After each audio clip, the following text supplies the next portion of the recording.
Hi everyone, welcome to my YouTube channel. Today we will be discussing about wave function space. Wave function of a particle belongs to a space known as L square space. As a position vector r belongs to a 3D space, similarly wave function belongs to a space which is known as L square space. We also know that a 3D space is a vector space. Similarly, L square space is also a vector space. What is L square space? It is a vector space containing square integrable function. Square integrable function means you can integrate the mod square of that function and you will get a positive real value. But there is no further restriction on them in case of L square space. On the other hand, though psi has to be square integrable to represent a physically realizable solution, but on top of that there are more restrictions, like psi has to be continuous and differentiable. That's why the space containing wave function is known as wave function space, which is a subset of the bigger L square space. We denote wave function space by f, where f belongs to L square and psi belongs to f. This wave function space has a structure of abstract vector space, which is known as Hilbert space. As some people believe God has a structure, or they can imagine a figure of God, and some believe there is no structure. They want to think God as a kind of source of energy and they can't imagine what is the shape of it.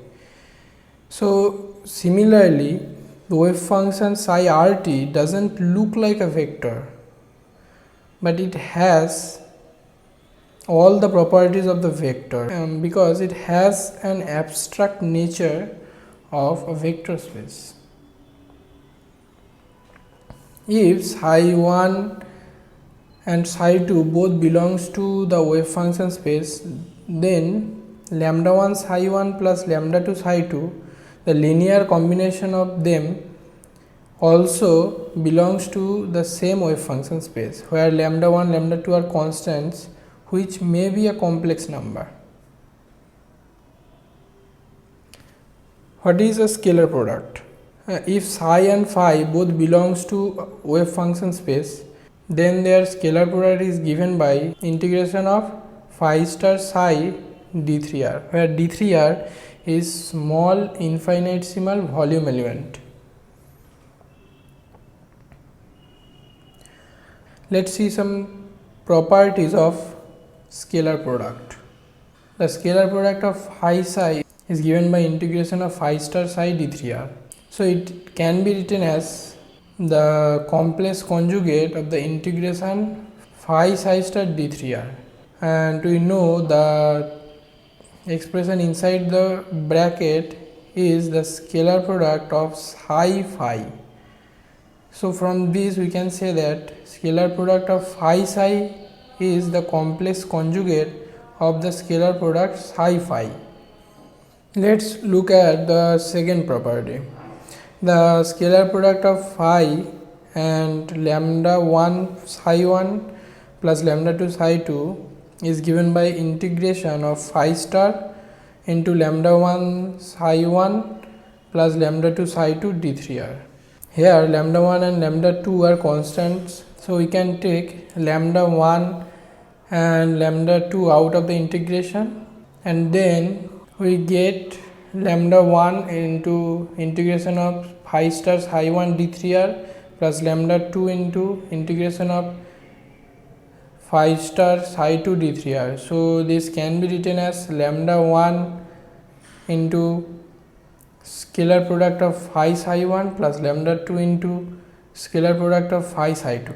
Let's look at the third property. So the scalar product of lambda 1 phi 1 plus lambda 2 phi 2 with psi is integration of lambda 1 star phi 1 star plus lambda 2 star phi 2 star into psi d3r.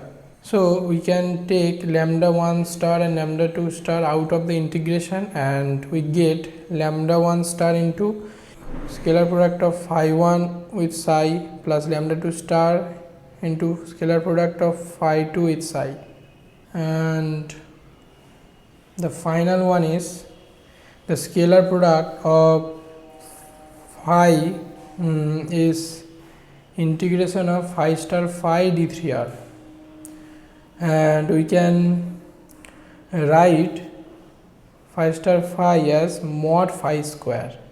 We know that if a function is complex, then its square can be written as the multiplication of this function with its complex conjugate. Similarly, we can write phi star phi as phi mod square.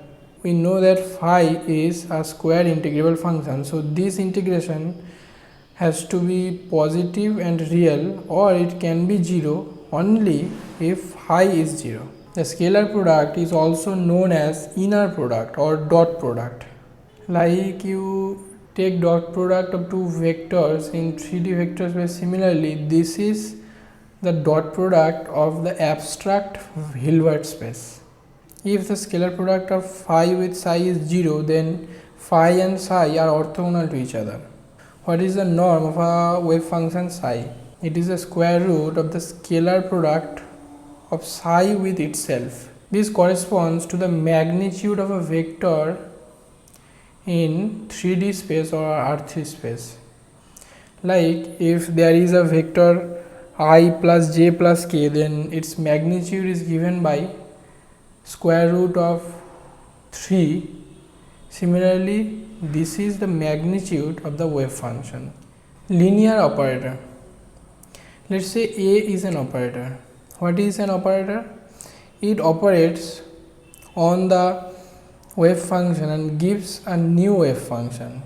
So A psi will give psi prime, which also belongs to the wave function space.